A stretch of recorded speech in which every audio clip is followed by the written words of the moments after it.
Oke, kita ketemu lagi nih. Kali ini kita akan coba kupas tuntas sebuah analisis yang, wah menarik banget nih soal fenomena dalam diskusi publik di Indonesia. Intinya kita akan lihat pandangan seorang penulis tentang apa yang disebutnya sebagai standar ganda dalam mengkritik dua ormas terbesar di negara kita. Yuk langsung kita bedah. Nah, ini dia nih pertanyaan kuncinya. Pertanyaan ini yang jadi semacam pemicu buat ngebongkar apa yang dianggap janggal dalam reaksi publik. Inilah inti dari semua yang akan kita bahas.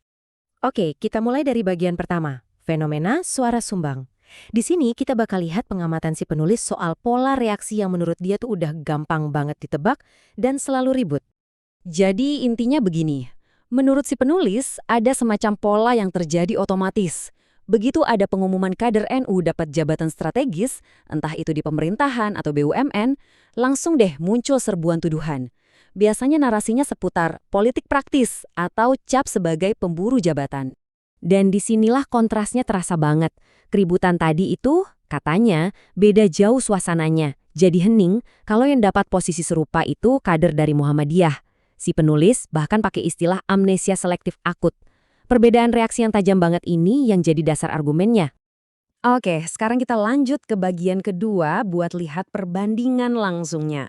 Bagian ini bakal nunjukin secara gamblang gimana bedanya penerimaan publik ke kader dari dua organisasi ini, setidaknya menurut pandangan si penulis.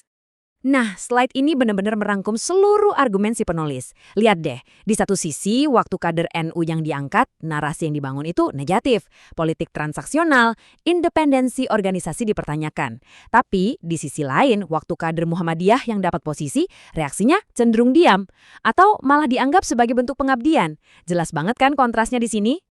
Pertanyaan dari sumber ini nyelekit banget ya. Ini sengaja dibikin supaya kita berhenti sejenak dan mikir, kenapa sih perlakuan kedua entitas yang mirip ini bisa beda banget di mata sebagian orang? Sekarang kita gali lebih dalam lagi.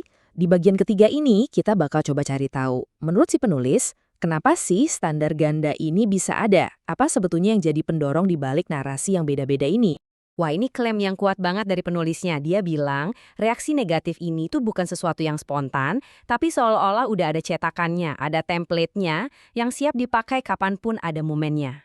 Terus, template yang dimaksud itu apa sih? Gini, intinya, setiap kali ada tokoh NU yang diangkat, itu otomatis langsung dibingkai sebagai transaksi politik. Aspek profesionalisme, keahlian, atau kompetensinya seakan-akan sengaja dilupakan demi memaksakan narasi negatif itu. Nah, selain soal template narasi tadi, si penulis juga ngasih beberapa kemungkinan motivasi lain. Ada dugaan soal cemburu karena basis massa NU yang super besar, ada kebencian pribadi yang dibungkus seolah-olah kritik, sampai keanggapan kalau kedekatan NU dengan kekuasaan itu salah. Penulisnya merasa kontribusi NU buat jaga stabilitas bangsa seakan-akan nggak dilihat sama para pengkritik ini. Oke, kita sekarang sampai di puncak argumen si penulis. Di bagian ini, dia benar-benar coba tarik garis yang tegas. Mana sih yang bisa dibilang kritik beneran, dan mana yang cuma serangan bias dan membabi buta? Penulisnya bahkan pakai istilah yang tajam banget, kemunafikan digital.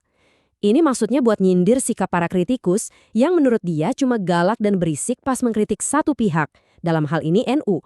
Tapi langsung diam 1000 bahasa pas pihak lain melakukan hal yang persis sama. Nah, ini dia kesimpulan utamanya. Buat si penulis, kritik yang sehat itu harusnya objektif, harus konsisten. Kalau kritik itu cuma tajam ke satu arah aja, ya itu bukan kritik yang membangun lagi namanya, tapi cuma luapan sentimen yang dasarnya kebencian atau prasangka.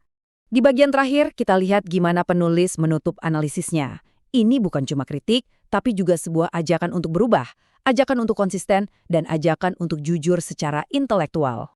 Pada akhirnya, pesan si penulis itu simple banget, konsisten. Kalau memang mau mengkritik keterlibatan ormas dalam politik praktis, ya terapkan standar kritik itu secara adil ke semua pihak. Jangan tebang pilih. Nah, ini nih yang memperkuat seruannya. Logikanya kan sederhana ya. Kalau kontribusi kader dari satu organisasi di BUMN dianggap sebagai pengabdian, kenapa kontribusi kader dari organisasi lain dilihat dengan kacamata yang beda? Keduanya punya hak dan kapasitas yang sama untuk mengabdi pada negara. Dan kita tutup pembahasan kali ini dengan satu pertanyaan buat kita renungkan bareng-bareng. Terlepas kita setuju atau enggak sama analisis penulis ini, pertanyaannya tetap relevan buat kita semua. Di tengah banjir informasi sekarang, gimana sih caranya kita melatih diri buat bisa membedakan mana kritik yang beneran membangun dan mana yang cuma sentimen buta? Pertanyaan penting di zaman sekarang.